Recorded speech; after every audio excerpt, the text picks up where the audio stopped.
Welcome to Life of Legacy, your key to a better life. I'm your host, Jonathan Lawrence Clark, and today you in for a treat. I have our guest here today, Jacinta Winston, Senior Vice President of Service Delivery Employee Working to Pay at Randstad, and she's going to tell you exactly what that means. I know that's not a common title, so she's going to give us some insight into exactly what that means. But Jacinta has over 25 years of working experience. Background includes HR, benefits, compensation, and payroll. And she's going to tell us all about her journey from the bottom to the top. She's worked for companies such as Xerox, Wendy's, and Coca-Cola, and now Randstad US. She's a diversity and inclusion champion, has been the lead for our African Heritage Business Resource Group at Randstad for numerous years, championing many initiatives and programs to help people of all backgrounds excel in the workplace, and continues to do so today. Even though she's moved on from that and passed the mantle, she continues to be an advocate and champion for that.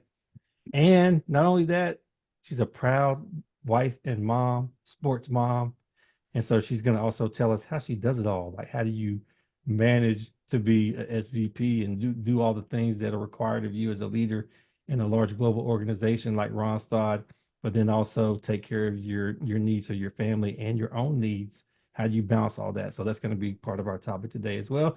But our topic overall today is the keys to high performance advancement and leadership. So focus is going to be, how do you get the most out of yourself professionally? How do you advance and move up? Some of us might be stuck and wondering how we can move. And I'm just looking for a promotion for X number of years and it's just not happening. So she's going to tell us how to make sure that happens and how to take charge of your career. And if you're interested in leadership, she's a perfect resource for that. So she's going to tell us all about her journey as a leader, as a professional, and as a woman, and as a person of color as well. So we'll talk a little bit about that. So anyway, I'm gonna be quiet now and pass the mic to Jacinta to tell us a little bit about yourself and your journey, if you don't mind, personally and professionally. Awesome. So thank you so much for having me, Jonathan. I feel like when you said 25 years, I was like, oh my gosh, am I that old? But it has been a wild journey. So first of all, thank you guys for tuning in. I start off with saying I'm just a normal person. I started off with a crazy dream.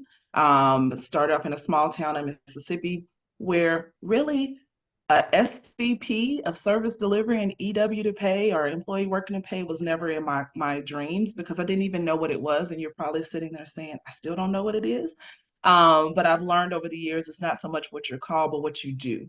And so my journey, like I said, it started in Mississippi. I am a proud graduate of the University of Southern Mississippi. I went to college. My parents both got their high school diploma or their GED, but they made sure that me and my siblings all had access to a college education. And so that was really, really important to them. Since then, I'm going to toot my mom's horn because she's not here to do it. My mom has now acquired her doctorate in theology. So even though it was later in life, they still valued education. And so I want to make sure I toot that horn because she got it later in life after her 70s. And so she is living her best life. But like I said, I'm a graduate of the University of Southern Mississippi. I double majored in management information systems and HR, mainly because I decided I didn't want to live my mom's dream. So my mom's dream was to be an accountant. So that's what I originally went to college for and quickly decided that it wasn't for me.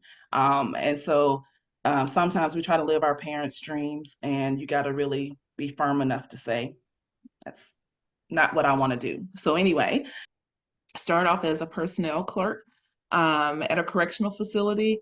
I've had progressively challenging roles since then, from a compensation analyst to a benefits analyst, all on this pursuit to follow a dream, right? Um, and so I transitioned into a leadership role early on in my early 20s. I became a payroll manager for a BPO company. And I never wanted to be in payroll. Everybody has a story about that. If you everybody know anybody in payroll, they'll always tell you that's never the career I wanted to be in. So I started off as a payroll manager, and then worked myself up into progressively challenging roles in payroll for brands like you mentioned, such as Wendy's, Coca-Cola, and then now with Ronstadt. And so my role now, I know it was a little bit of a title that, everybody's like, what in the world is that? So service delivery and employee working to pay. And really my job is to make sure from the time you have had your interview and you're selected for a role that you have the best employee onboarding experience. We get you through a background check. We get you through your payroll because, if you don't get paid, you're just volunteering. But we get you through payroll. And then if you have questions in between, we're there for that as well.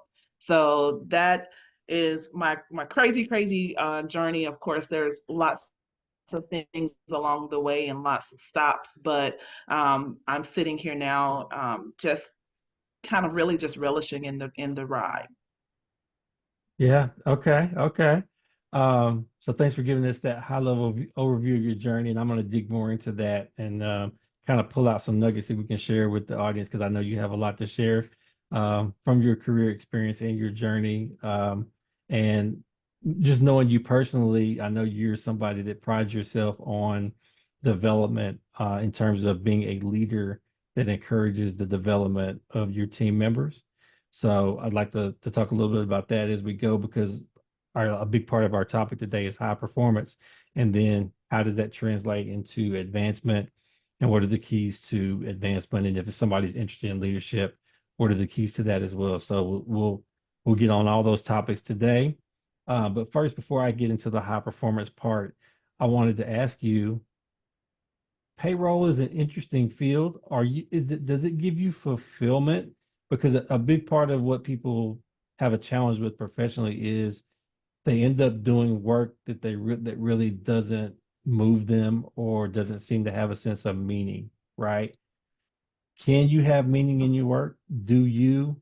And how do you get your sense of purpose and fulfillment? Do you get it outside of work? Do you get it in your jobs to a degree, or is it separate? Yeah, that's a really good question. So I was introduced to payroll many years ago. So let me first say that. My mom was a payroll manager. And I had vowed that that was never a job that I wanted to do. So if you say, did it give me fulfillment? I never even wanted to do it, to be honest with you. Um, because what I knew from it was you take, at that time was a punch card, and you add it all up every week, you enter it into a system and it spit out time cards, and reports that you validated that then came back as a check at the end of the week. And so for me, it was never something I want to do, not necessarily because of the work, but because of the emotions of the employees that came with it. There were a lot of employees that yelled at my mom, my check isn't right, my check's late, I forgot to punch in. And what I saw was her just really kind of going above and beyond and still never being able to satisfy anybody. And so that just wasn't something that I wanted to do. Um, and so, again, that's why I say most people that are in payroll kind of fall into it. The way that I have been able to find joy in it when I was, when it did become part of my career is I was in a position of empowerment where I changed what that landscape could look like for an employee. So I wasn't just the person that was entering the time and then waiting for somebody in corporate to come and tell me this is what it was. I was corporate. And so I could remember things that happened to my mom. And my job at that time was, okay, how can I make sure that the person that's on the front line, the payroll specialist that's actually dealing with the employees, that they don't have to have this issue? So I'm a problem solver by nature. So it became, if this scenario came up, how can I prevent it? What controls, what systems, what things could I do? So for me, the joy was in the fixing, Mhm. and the experience. and not just this is the day to day. So when you say, do you have your passion? For me, the joy is in making sure that doesn't happen again by digging into why it happened and what can I do to really fix the process. Okay. So that feeds your desire and your need for problem solving and It resolving does. issues and that kind of thing. Okay. Okay. And It that's does. that's good to know because we all have different things that we enjoy doing, different parts of the work that help us to get joy and fulfillment out of it. So knowing that, okay, so she enjoys this work because she's a problem solver. Now, how do I translate into my world? What do I love to do, and how am I fulfilling that in my job, or am I not? Right? And if you're not, Yeah. maybe you can look into some careers that might serve those needs that you have better than where you are currently. So we can talk about that more later as well. But to excel in any job, you need to perform. So we Yeah. know that. So you need to be doing well at what you're doing, whether it's, your passion or whether it's fulfilling you or not. It's important that you're performing so that you're building your brand and that when you discover something that you want to do, you've built a track record that can speak for you and help you get those opportunities when they come about, right? Right. So let's talk about the keys to high performance and what it takes for somebody to be a high performer in the workplace. So before I talk about that, I want to ask you a question though. And this might seem like a strange question to some, but should everybody be a high performer? Because some people are comfortable just kind of being solid. I'm good at my job. I'm okay at my job. I'm not horrible, but I get the job done. I punch in, I punch out, I go home, and they're good with that. So Yeah. should everybody push and strive to be a high performer, or is it okay to coast a little bit and just, I'm solid, I'm getting the job done, and I'm going home? Yeah. I think it depends on two things. One is where you are in your life journey, and two, where your company is in their life journey. So if I can think back on my life journey, there was a time in my life that's where I sat. I wanted to work 8 to 5. I didn't want to do anything else. I I was don't in believe my that. early 20s. I don't believe that.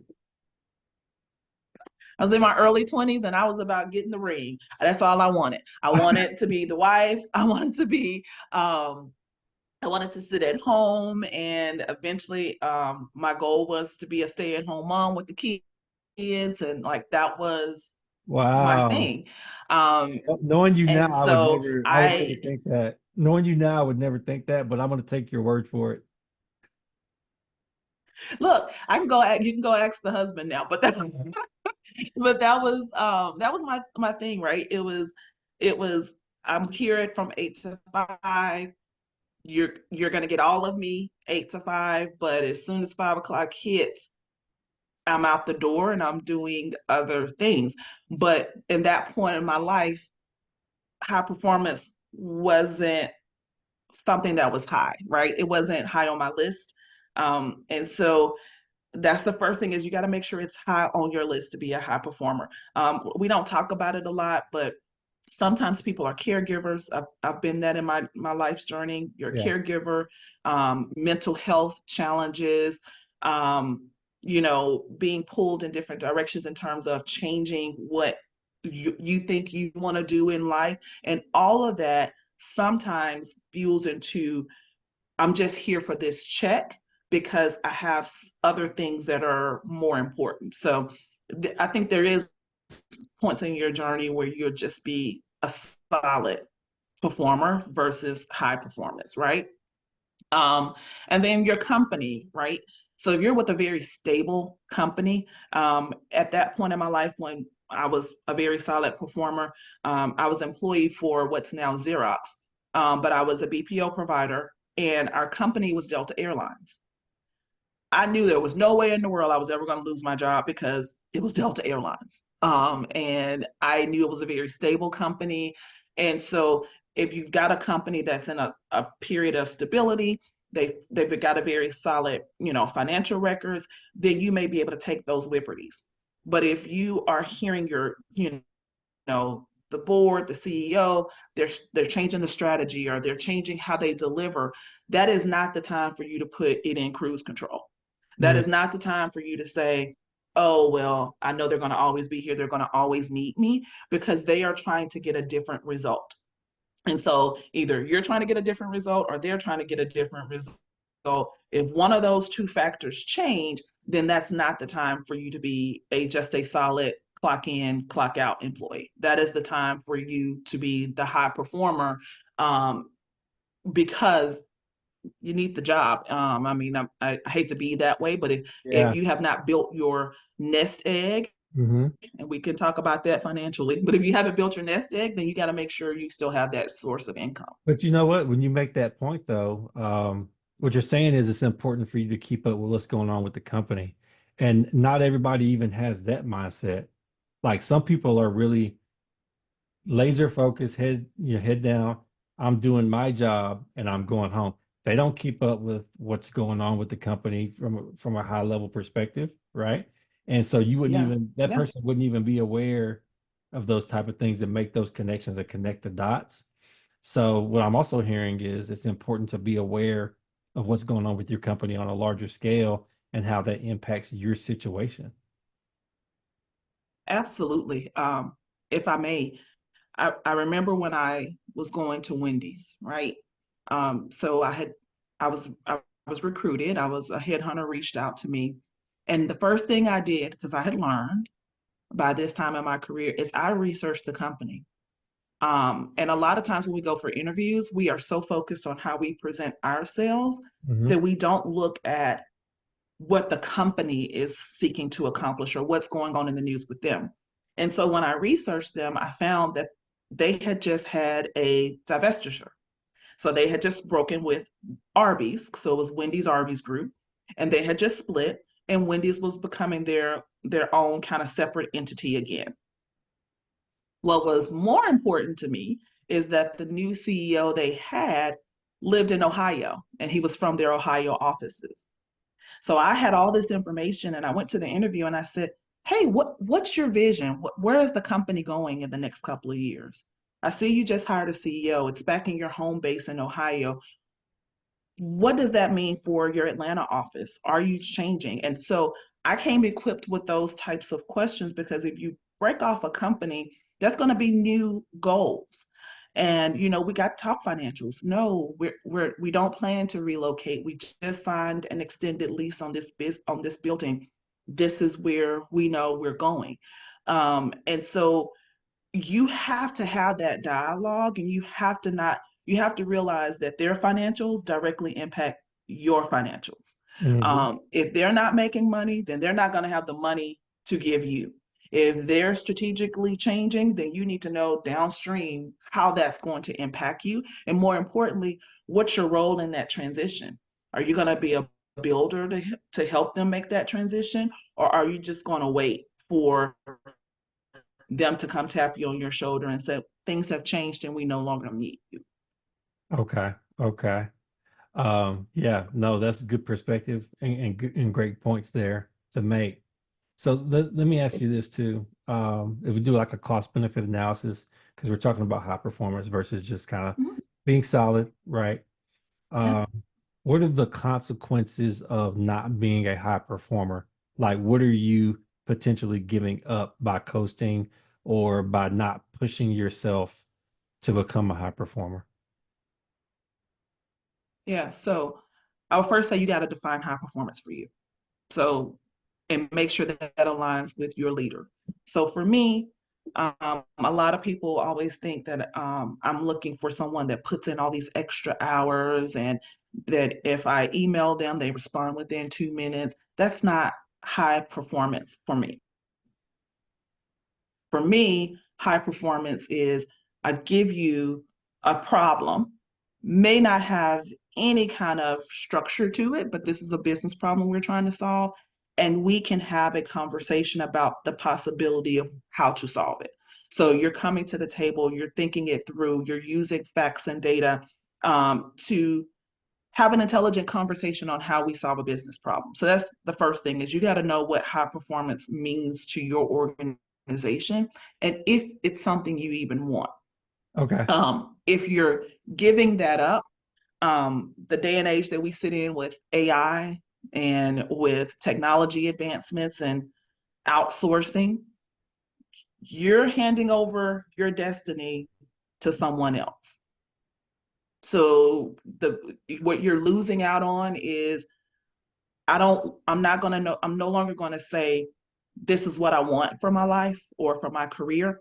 I'm just going to wait and let you tell me where you want me to go. And I don't think most of us, anyone that wants to be a leader or wants to be a high performing employee, giving the keys to someone else to drive us around is not at all an option.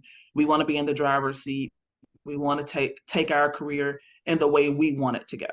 Okay. So first, you want to know what high performance is in your work environment. So what Correct. exactly does that mean? What does this company value in terms of its workers when it comes to performance? So I'm glad you said that because what are we talking about? Because you could be meaning one thing and I could be meaning something else when we talk about what it is to be a high performer, right? And then Absolutely. you stress the value of being empowered in your career professionally by being a high performer is that it gives you empowerment and gives you control of your own destiny as a professional. Absolutely. Okay. Absolutely. And by relinquishing that control or empowerment or influence over your career trajectory, let's think of it in practical sense, just day to day, right? Mhm. Um, so what effect could that have on somebody's life? Like if you're not in a position of empowerment and you're now having to kind of take what's handed to you or have things dictated, how could that affect somebody's day to day in a way that they might get more perspective and say, you know what, I need to push a little more in the workplace. I need to stretch Yeah. myself. Yeah. I'm before I go into a career aspect, I'm going to go into a personal. Hmm. So if you're not doing something that brings joy, it slowly gnaws away at you, right? You're not coming with your best self. You're not, it doesn't bring you fulfillment. And so you're just kind of going through the motions.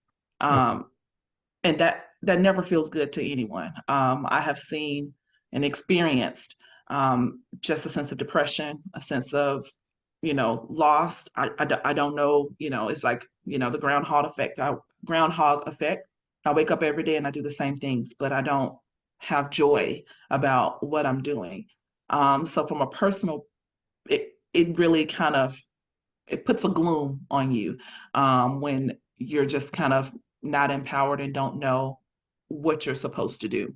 Okay. Um, from a professional standpoint, depending on your job, if I'm honest about it, Jonathan, it could really have a downstream impact on others.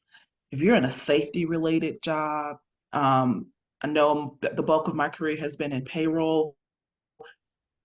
You make a keying error, that can be someone's check, which means they can't pay their bills, which means, their kids, their family is looking at you like, what in the world?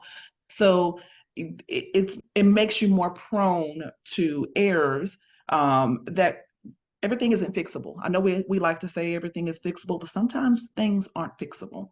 Yeah. And so you end up costing more to your employer, those that you are providing a service to, when you are not clear on who you're supposed to be or where you want to go and empower yourself to do the same.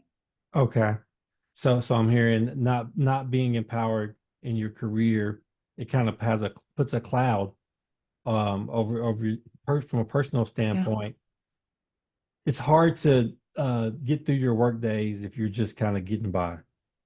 The work days can yeah, become extremely long, right? You're not getting any personal fulfillment out of your job. And yes, then I heard you talked about the consequences of not keying a time card accurately and that kind of thing. But really, you're not making the connection between your job and the significance of that job to other people. Like, Correct. what influence or impact are you having on other people with your job? From that comes the meaning, right? If you really understand how your job impacts other people, the people you serve, the company as a from a broader perspective, now you get a sense of fulfillment and self-satisfaction out of knowing that your job means something. Am I interpreting that correctly? You are interpreted absolutely correct. And I would just add, Jonathan, that's for everyone's role. Like I Yeah. know we think about it just being as corporate America. My dad used to tell me all the time, well, somebody's got to take out the trash, right? And with that, he meant even the person that is the custodian, they're doing their job in excellence. If they didn't do what they were supposed to do, then we be complaining about the quality and the state of the facilities that we're in, or even our homes. And so everyone has a role that they have a level of high performance in. It Mhm. just may not look the same as mine. So the things that bring you joy, that you're really excited about, may not be the same for me. And that's okay, because that is a very personal thing. And so you have to figure out what it is for you, not for your mom, not for your best friend, not for the millionaire across the street, but for you. What brings you that joy? Okay. So you know what? Let's talk about that in relation to work-life balance. Big topic Mhm. nowadays, especially the world has moved towards hybrid work and remote work. So many people now have an experience where they're working from home, if not 100%, at least part of their week, they're working from home, right? Yeah, So which can be great. You know, there's a lot you can get done when you're working from home and not having that commute, accessibility to doctors, school for your kids, and all those things. You can run errands and do all different types of things, right? So there's positives to that, but there's also some trade-offs when it comes to work-life balance, which is how do you maintain boundaries between your personal life and your work life when you're working from home, right? So yeah, for people that feel like they're struggling with the work-life balance aspect, and they're hearing what you're saying about being a high performer and how it's important to be empowered in your workplace, have a sense of meaning, and push yourself. And also, we haven't even talked about the financial benefit because a lot of people are trying to get paid, right? Yeah. they are. You're talking about inflation. My check's not moving, but inflation, right? And so I'm actually taking a pay cut because I'm not making more money, and my dollar's not stretched as far as it normally would be, right? So there's that aspect. Mhm. So there's a financial impact to that as well if you stay stagnant in your career. So all that being said, how do you balance from a work-life balance perspective, making sure that you're able to meet the needs of your family and your personal needs, but also continue to push as a high performer? Can you do both? Are there trade-offs? What are your thoughts on work-life balance when it comes to pushing for high performance? Yeah, so, way before there was, the remote work situation that we have now, I was a remote employee. So I mentioned working for Xerox, with Delta Airline. In that role, a good portion of my team members were either in Arizona, they were global. There were very few of us that were based in Atlanta. And so I was a remote employee. And I can tell you, I did not do it well at all. Definition to high performance for me at that time was always being available. Mm, And so what that looked like for me is on my nightstand, I always had my laptop. And if it pinged, I got up in the middle of the night and I responded. If I left home to run an errand, even though I knew I would be gone for 20 minutes, I took my computer with me, or I took my phone with me with had messages.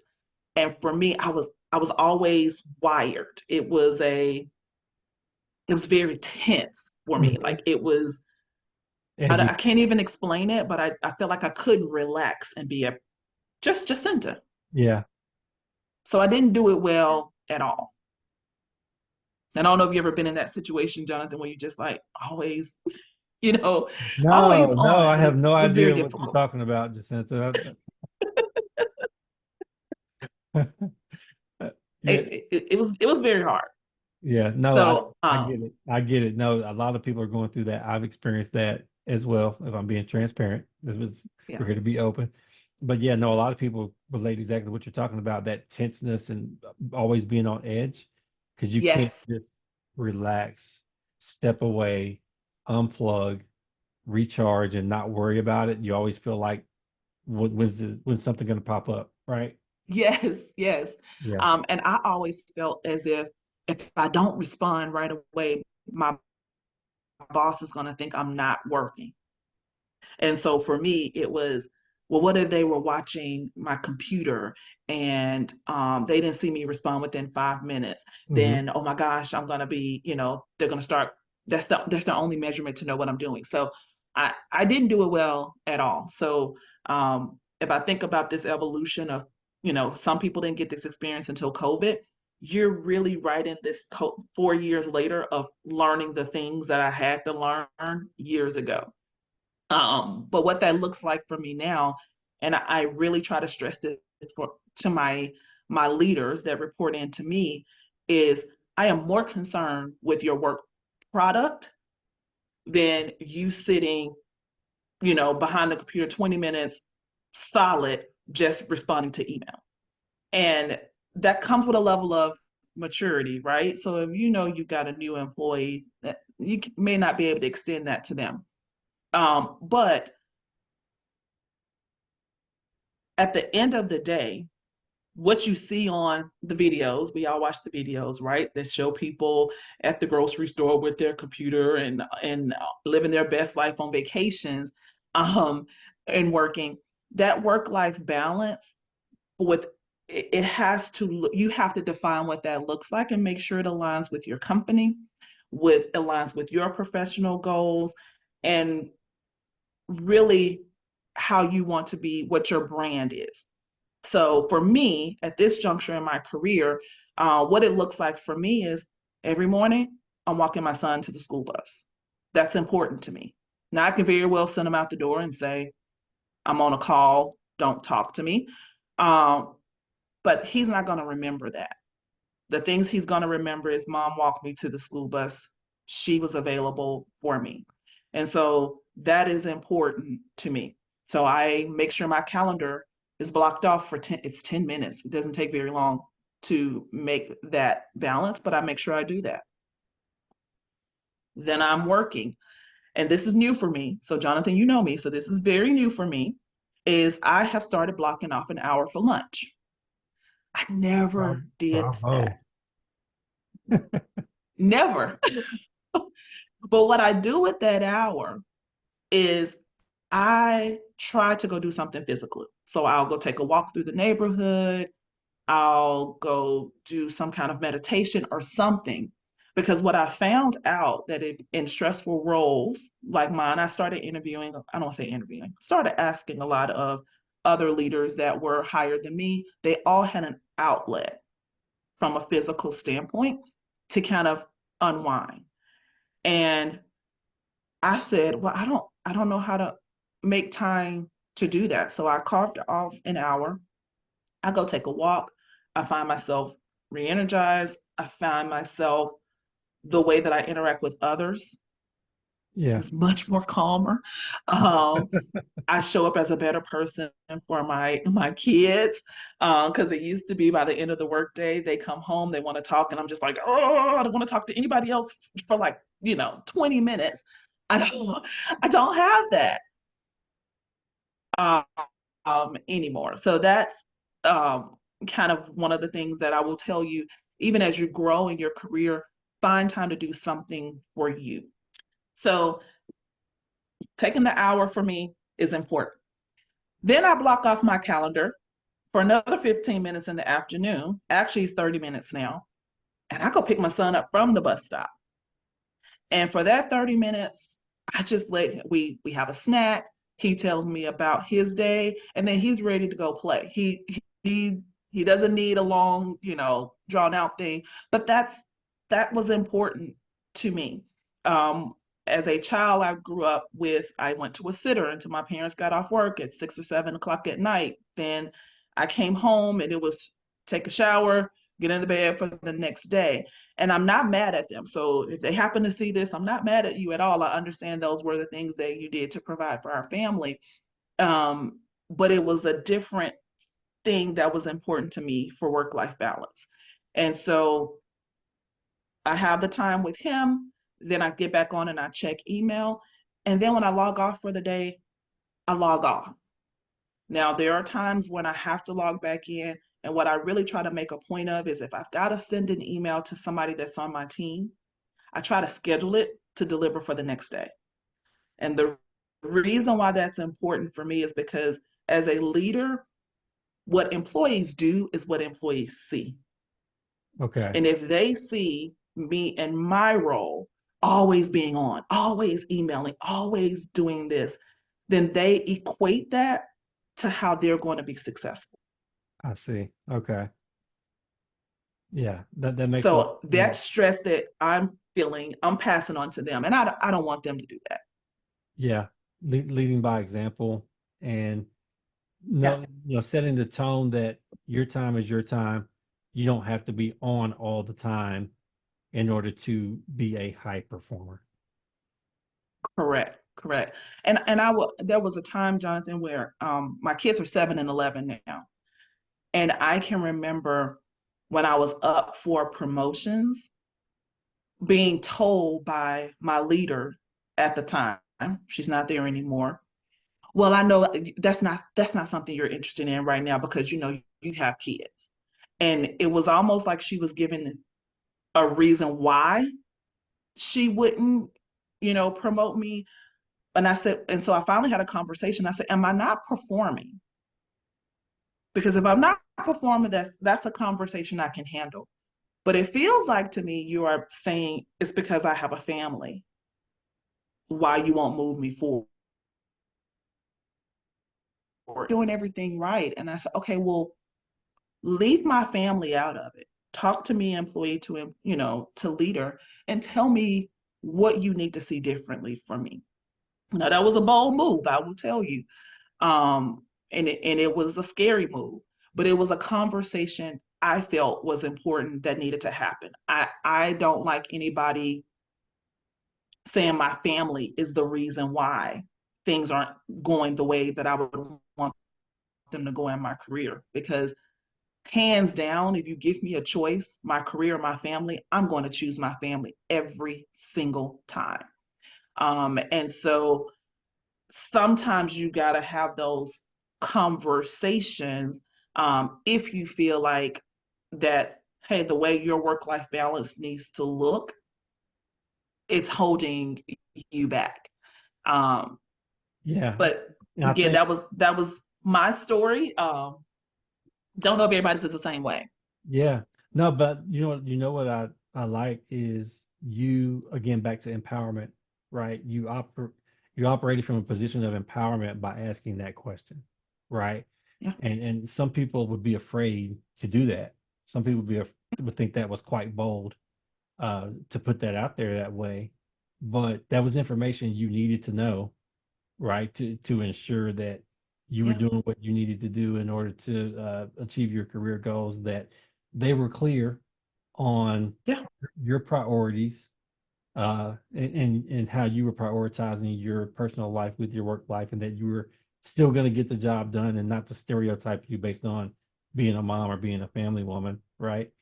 But I have heard those conversations like somebody goes out on maternity leave and people are wondering, well, when they get back, is this person still going to be as committed? Are they still going to, is this going to change their career aspirations and all those type things? Uh, I think we just have to move beyond those stereotypes that somehow a person has to choose and they can't excel and continue to push in the workplace if they become, and it's usually, let's be real, it's the women. It's not, if a guy it's goes women. Yeah, Yeah. it's the women. It's not the guys. When a guy has a newborn, congratulations, and now we're moving on, right? So they don't have a Right. about men in the workplace. So let's be real, it's the women that people have all Yeah. these questions about whenever they start to build their family. And it's totally unfair because there are numerous women out there who are at a senior leadership level like yourself, who are family women and are crushing it from a Yeah. performance standpoint, right? Yeah. So it's something we need to move past. I just wanted to get that off my chest as a guy Well, that I've seen and that. Jonathan, it's funny you mentioned that, and call that out. So, my oldest, he's 11 now. We had to do fertility treatments to conceive him. And so that whole journey was very, very tough. I didn't share it at work just because, Yeah. that wasn't something to share.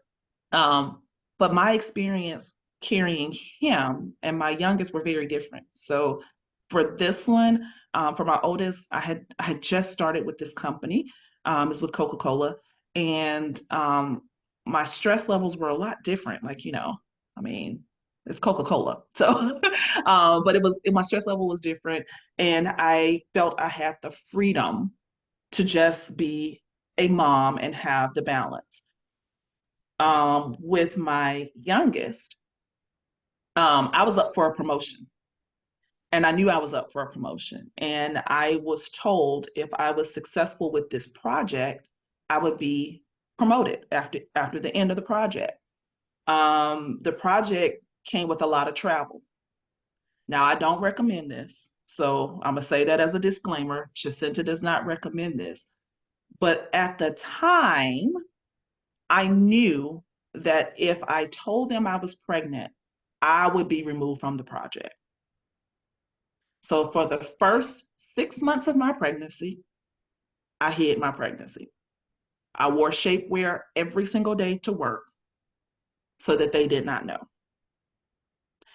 And the only reason I told them, I didn't have a plan. I know everybody was like, well, it takes 9 months. What were you going to do? I didn't know. But the only reason why I had to tell them is because my doctor forbid me to travel anymore after 6 months Oh, okay. because of some challenges I was having in my pregnancy. Um, I had gone to my doctor's appointments. They never knew I was going to doctor's appointments. I always scheduled them where you wouldn't know. I didn't have to leave work. So maybe it was the end of the day and I would just say, I could leave an hour early.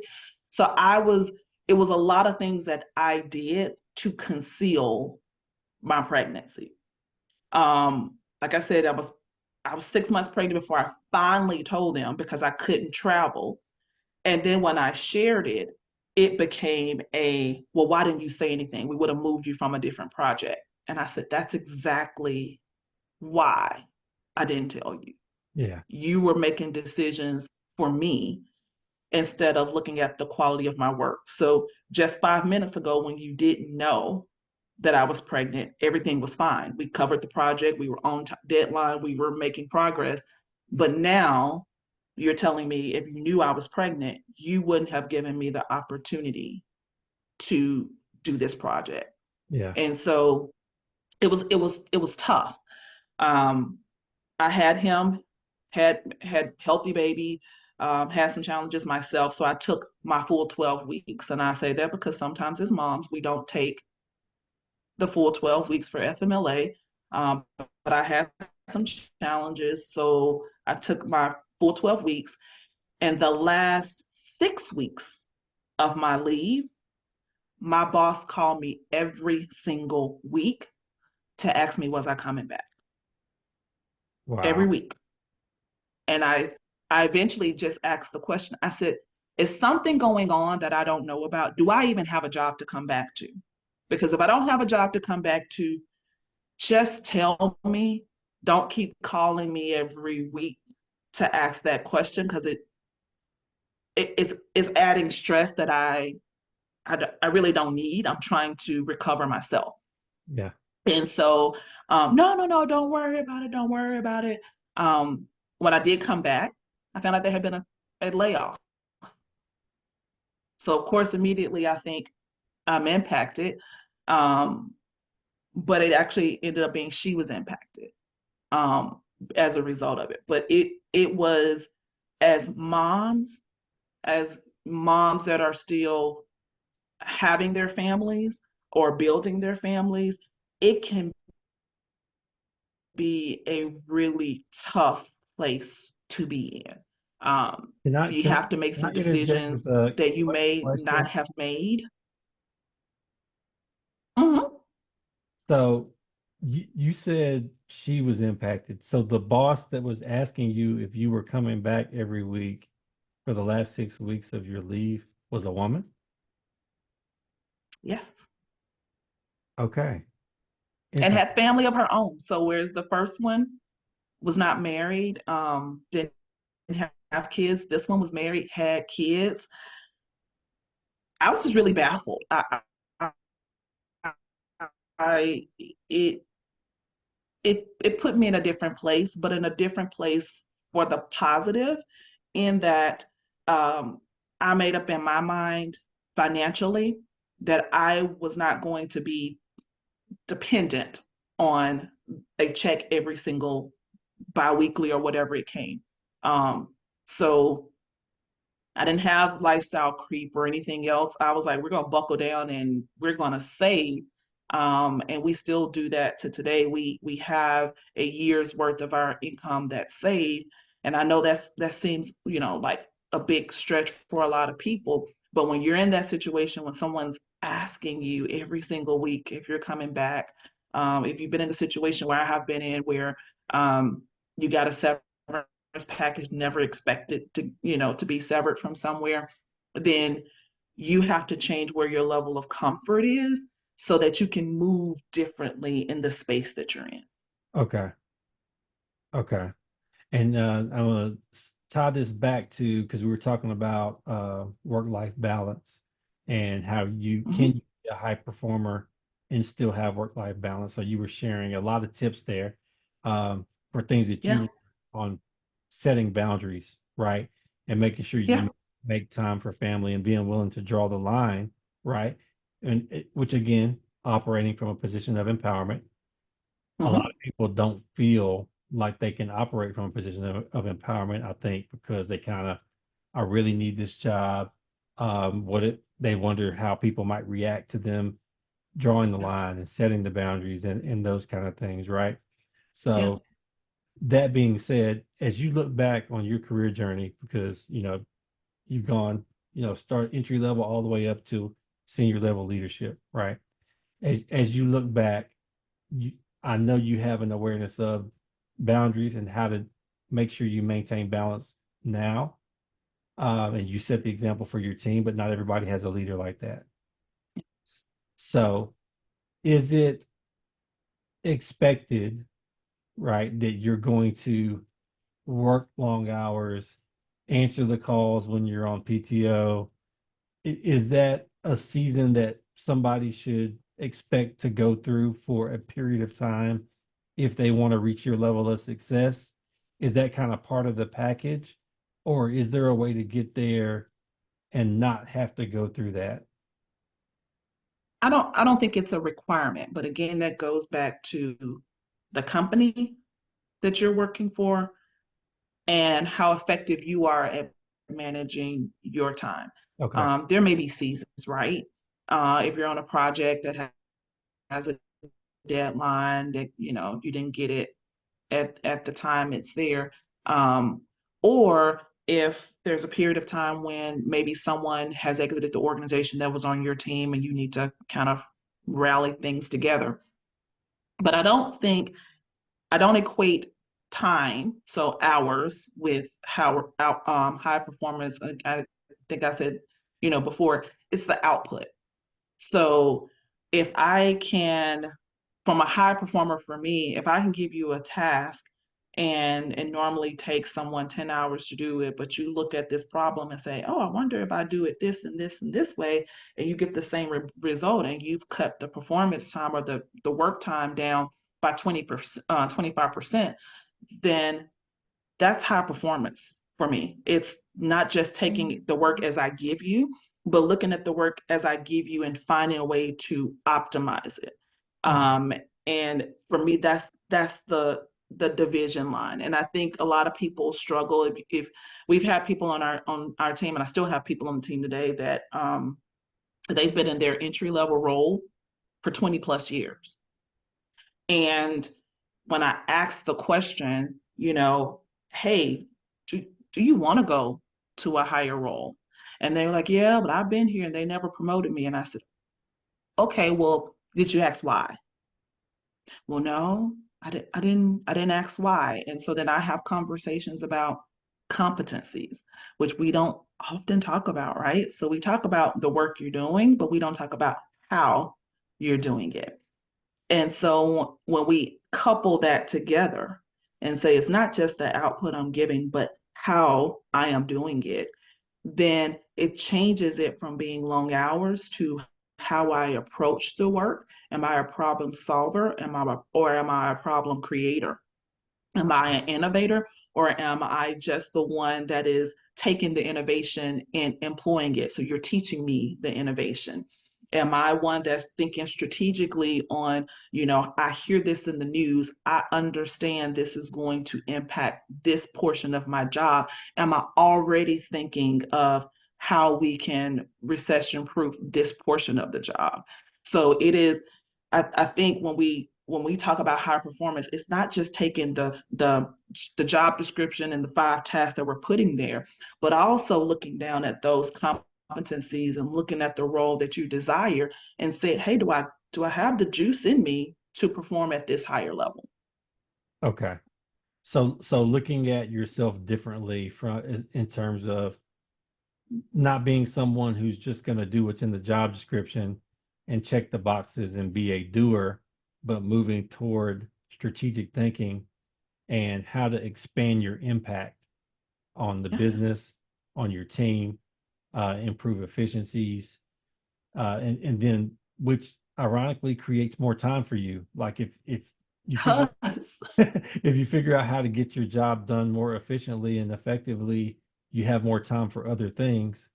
So, Yes. so that's a great connection that you've made there to work-life balance and also how effective and efficient somebody is in their job, inclusive of making sure they have the right competencies.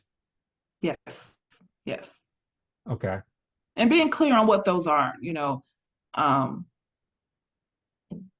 this last promotion that I received, I knew a year in advance that it was a job that I was pursuing. Okay. And I sat down with my leadership team at that time.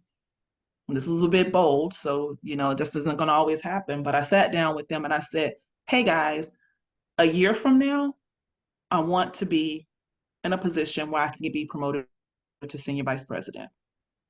And I was very clear with them on what my goals were. And I said, and as a SVP, knowing where our company is going, so globally we had heard about different work streams and things. I knew which teams would be put together. And I said, I I want to I want to pursue that. I know these teams will be put together in the future. I don't know how far in the future, but I have to prepare myself now for when that's coming so that it's a no-brainer. So we had that conversation. And then I met with each of them and I said, now knowing where I want to go, let's talk about where you see yourself in that position, right? Like, where do you see yourself going? Because you probably didn't expect to be promoted before because you knew I was here. So if I take that off the table, dream the impossible dream, where do you want to grow? And so I got some people that said, you know what? I'm going to retire here in 4 to 5 years. I don't want to do anything else. Okay, great. I had some people that said, you know, I never thought about anything else than that. If I did, what are some things you would help me grow in? And so we made that list. Um, and then we worked through it.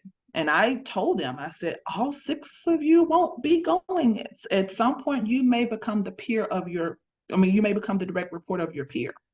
Yeah. And that made the whole thing change. We were walking this thing together.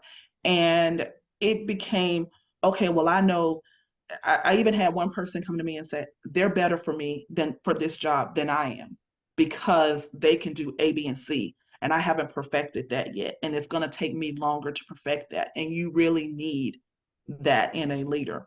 And so for me, we mentioned knowing where your company is growing, knowing where they're growing and where you want to grow with them. So when you go to town halls or when financial reports are released every quarter or annual reports, read them. If you don't know, even if you don't know what you're reading, everybody knows, you can go on YouTube. There's so many resources.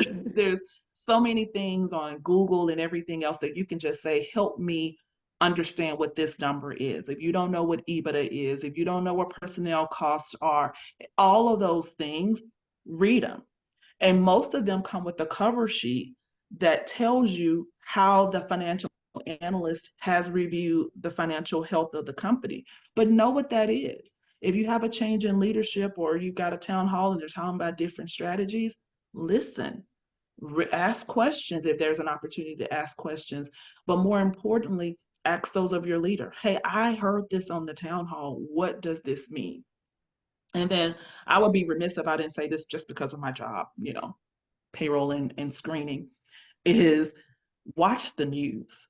I can't tell you how many times people reach out because taxes have changed. A new law was passed that added a new tax to their state and they didn't know. Or as marijuana usage has kind of grown across the countries, and some of the states have made it legal, not knowing if they're going to be screened for it or not. Like, watch the news. And I know maybe because I'm in my 40s, that was something my grandma did, and I didn't really want to watch the news, but watch the news. There are so many things that impact you as an employee that you may have voted on, because we're going to assume everybody here votes, that maybe you voted on and you didn't know that impact, or you didn't even know to ask that question. So the more you empower yourself with knowledge, the more you can really charter your path on where you want to grow as an employee. Okay. Wow. A lot of great information there. And one of the big things I heard you, if we kind of helicopter up and just look down high level, when you talked about your approach to become an SVP and then how you navigated with your team, that situation, right? What I heard you doing was creating clarity because you identified your target of your goal, right? And then the next step was to get clear on how to get there and make sure everybody was clear on what the expectations were for you to get there, right? And then you did the same with your team, with your directs. Like, okay, what do you want first and foremost? So what's the target? And then we can talk about how you're going to get there. What do you need to develop? Where do you need to grow? What opportunities do you need to be pursuing, right? It even affects like the type of work and projects that you'll be doing over the next year to 2 years, to develop the skills that you need for where you're going and not just showing up day to day for your current role, right? So, Absolutely. so I think a lot of people are missing that clarity, and they're thinking promotions happen by osmosis over time because you've been sitting in a seat for X number of years, right?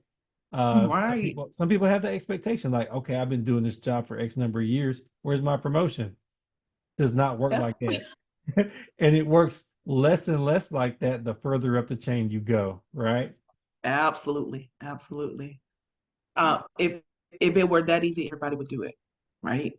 Yeah. If Yeah. if it were that easy. Um, and I would be remiss, Jonathan, if I didn't to remind people how important a mentor is. Um, and the role of a mentor and selecting a mentor. Because I think sometimes we pull the nice person and say, oh, I get along well with them. And, I really enjoy going to lunch with them. And so I'll be there, I'm gonna ask them to be their mentor. Um, Mentors are so important. You want a mentor that not only has already covered the ground you're seeking to cover, so someone who's already been on that journey, Yeah. but you also want someone that you can be very clear on what your goals are and you hear their raw, honest feedback. And that can hurt sometimes. Oh my gosh, I can tell you I've left mentoring sessions and I'm like, oh, I'm not calling them anymore. I don't even want to talk to them. Like, I'm done. Um, but a good mentor will do that. They won't let you fall. I've mentored people before that we happen to be in the same places, so same meetings together. Okay. And I will tell them if we're in the same meeting, have your laptop open. And they were like, oh, why? And I'm chatting them during the meeting. This is an opportunity for you to speak up. That didn't land how you thought it was going to land. Read your audience's face. It's unclear what you want us to walk away with. Now, that has to be a seamless thing, right? You don't want to be like, oh, let me look at my computer every single time. All right. But a good mentor should be able to help you through those things. And even if it's not to the point where they can do it in real life in the, real time in the meeting, they should be able to decompress with you and say, how did you think that went? What did you expect to have out of that situation? And did you reach it? Okay. Well, here's what I saw as a audience member in what you were doing. And you I don't recommend that your mentor is your direct manager. So I never recommend that because you don't have a safety space. Yeah. But you do need someone that you can spar with and and be able to disagree because they may push you. I've had mentors before that we've already talked about gender, right? So a mentor that I was matched with was a white male. And he was like, well, you should just go do this, this, and this. And I was like, I can't do that. And he said, well, why not? And I said, because the shoes that you walk in are very different than mine. Hmm.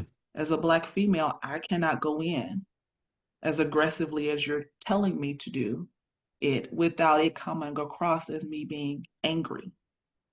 My delivery has to be different. And he just said, well, I think you're making it different. It's not different. Hmm. I said, and here's the difference. So you have to make sure they also understand your perspective, even if they don't have to be the same gender and race, but they do need to understand and have some level of empathy and knowledge of where you're trying to go and the barriers you may face. Yeah. Yeah. Yeah. And that's having a awareness of diversity, right? How different communities are impacted in the workplace and microaggressions, biases, and blind spots. Being willing to look yourself in the mirror and say, what are my biases? Because we all have them. Yes. Everybody has them, right? Um, Yeah. wow. Yeah, yeah, that Yeah. was a very strong point to make. And I'm glad you shared it because I know a lot of people go through that.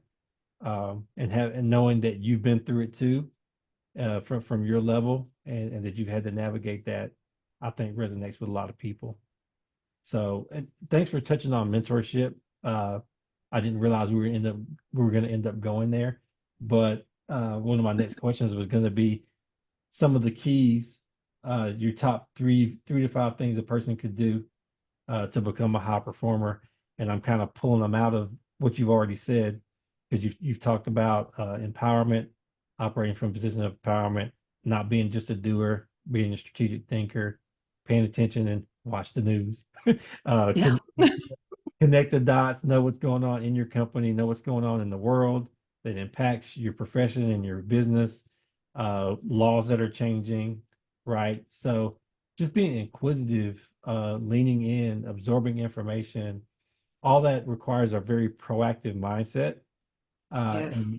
so, and I can tell that is one of the things that's propelled you forward is being somebody that's inquisitive, seeking, taking charge of your career, asking tough questions, identifying your target and making it clear what the expectations are so that you aren't doing things that aren't aligned with the expectations of where you want to go, right? Because Absolutely.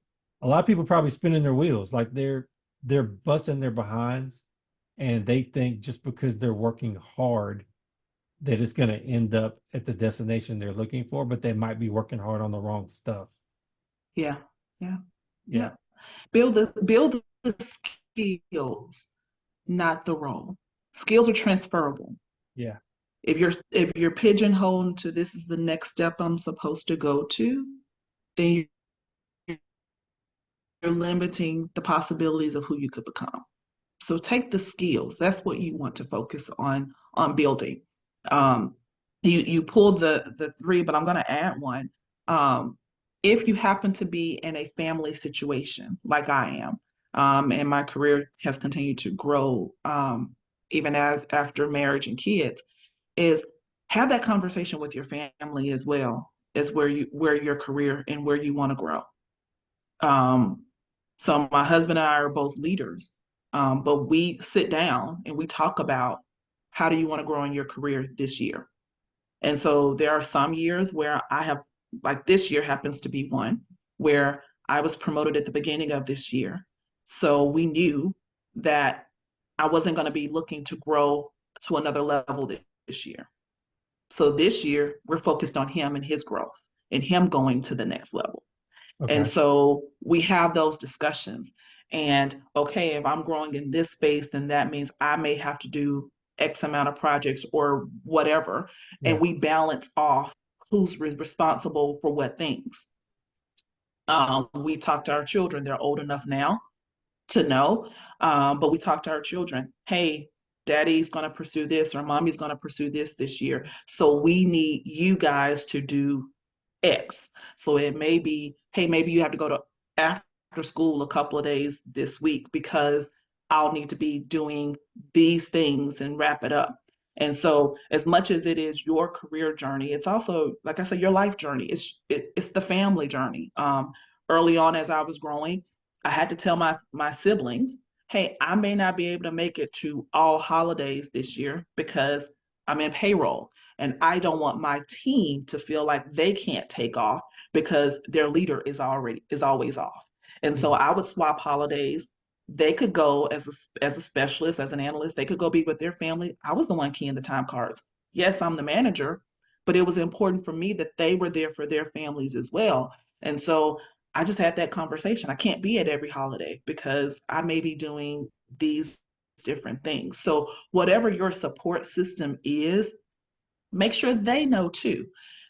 There's so much power in them knowing. I'm a woman of faith. There's a power in them praying with you and praying for you on those journeys. I am one. I pray for my team. I used can't do it anymore, so thank God for increase. But I used to call them each by name because I knew the things that they were dealing with. I've had all kind of sickness on our team. Like I said, we've had abuse, we've had mental things, and that's just in them. I can't imagine what's going on with their families. But making sure that your nuclear, those that are close to you, know that you're not disconnecting from them or you're not making different decisions because of them as much as you're pursuing a step in your career that is causing you to have to travel or have to do different things is important. They just need to know. okay.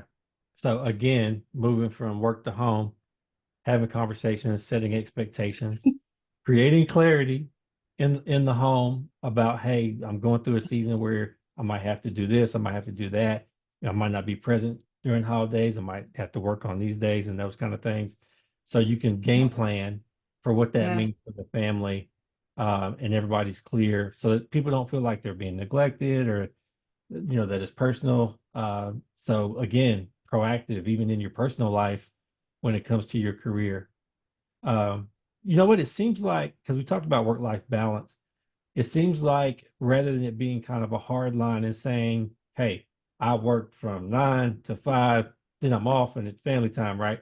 It seems like you take an approach of creating harmony and being a little more fluid, right? Yes. You want to make sure you're meeting the needs of all your different roles and responsibilities, but it doesn't have to be a concrete time frame that's there. This is here. You kind of make sure that it's fluid and everything is harmonious and everything can coexist together. Would that be accurate? Absolutely. It's an and not an or. Okay. So regardless if I'm sitting in the boardroom as the SVP, I'm still mom. I'm still wife. I'm still sister. So titles don't fall or responsibilities don't fall because I'm sitting in a different place. It's I've got to be both, right? Yeah. If I'm sitting and we've all had it, right? You're in a meeting and school calls, your kid gotta, got needs to change your clothes or whatever else. I can't say, well, I'm sorry, I'm at work right now, so patch it up. Don't let that happen. You have to be both. And that took me a long time to figure out. Um, During COVID, it's a very personal story, but during COVID, I happened to be on a conference call, and much like how you and I are talking today, and right next to me, my husband had a medical emergency. He had a cardiac event, and my peers on the phone with me saw me immediately switch from employee to wife. And I couldn't control that. And part of me was like, oh my God, I need to turn the camera off. But what reigned supreme is no, right now is where I need to be. And somebody ended the meeting at some point. I don't know when. That wasn't what was important to me. But that reset my priorities for Mhm. me. I was so busy trying to be, like you said, 8 to 5 here, 5 to 7:59 the next day here. To no, I have to be both. It's healthy for my employer because now I see my employees differently. And it's healthy for my family because now they understand why I may, in some circumstances, have to move differently in my job. Okay. That's an interesting comment, an interesting perspective for you to present because I would imagine that a lot of women feel torn Yeah. between work and personal life, especially at your level, even heightened even more. So for you to say that you're both at all times, so you're not switching hats, but you're all things in all times. And if something comes up and you happen to be in a workspace that requires you to be wife or mom, then you need to show up for that, uh, whatever way you Mhm. can in that moment. And sometimes that Yeah. might mean you might have to ask hubby to step it up and do something, depending on the circumstances, especially with the Yeah. kids, that kind of thing. Um, but you don't have that kind of wall up to where I'm not doing anything for home or family during these hours. Mhm. It's Okay. impossible. It, it, it's impossible because it almost takes you. Somebody used to tell me when you get out of the car at work, you put the home suitcase at the elevator door and pick up work, and then you're all work until you come back at the elevator and swap it again. I don't know how to swap. I tried swapping, and what that meant was I wasn't there. I was completely disconnected. Um, and I had a hard time as a female leader. So female leaders, we tend to be strong. We tend to be very direct. We tend to be, I don't want to say overbearing, but strategically, we're defining where it goes. I had a very hard time then coming back and falling into wife mode because in in a marital relationship, your husband is the head. And it was very difficult for Oh, me to follow what he said because I'm making decisions all day long.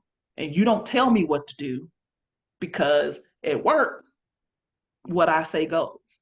And so it took me longer than he probably wished it did, but it took me a long time to realize I have to be both. And I have to know when it's appropriate to be both and when and how I show up in those spaces differently.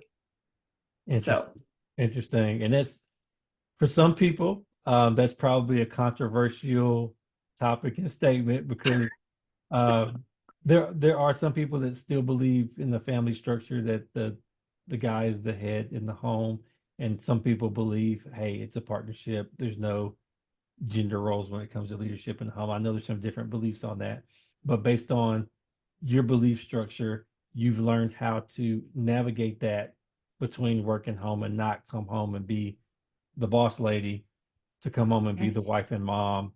My wife is also a senior level leader, and we've navigated that too, just in terms of she sometimes would come home and have on that work mode, and her tone might have been a little sharp in terms of what she needed to get done that day. And I say, babe, I'm not one of your employees. I just had to remind her that I wasn't one of her employees, and I didn't mean that to mean that I'm the man or anything like that. But hey, you're with your husband now. You can adjust the yeah. tone. I know you're trying to get stuff done, but we can adjust the tone a little bit. And she And would you, laugh. and you can relax. You're with your husband. You can. It's a safe space. You don't Yeah, have to be strong all the time. you don't have to be strong all the time. But you know what? She actually appreciates that because the weight of having to be that person all the time is a lot to carry. Yes. And so she's let me know that sometimes I want to take that off and have you just take care of stuff, right? Show up. Yes. Yeah. So I was like, okay, so you're gonna let me be the guy. You're gonna let me be the man because I Yes. know you're a big boss lady now. So are you sure? So she's like, yeah, I'm sure.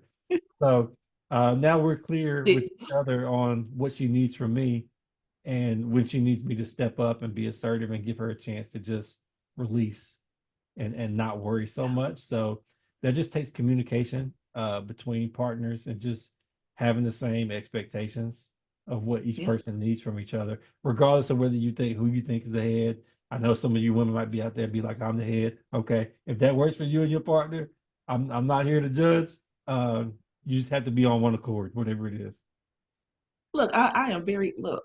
I have I I'm not ashamed to say I need my husband to be the head. There are things that I don't even want to carry the burden of, and I'm like, you can have that. That doesn't mean we don't have conversations about it. And I Yeah. like to think he values my opinion, but we're also both Geminis, so you follow astrology.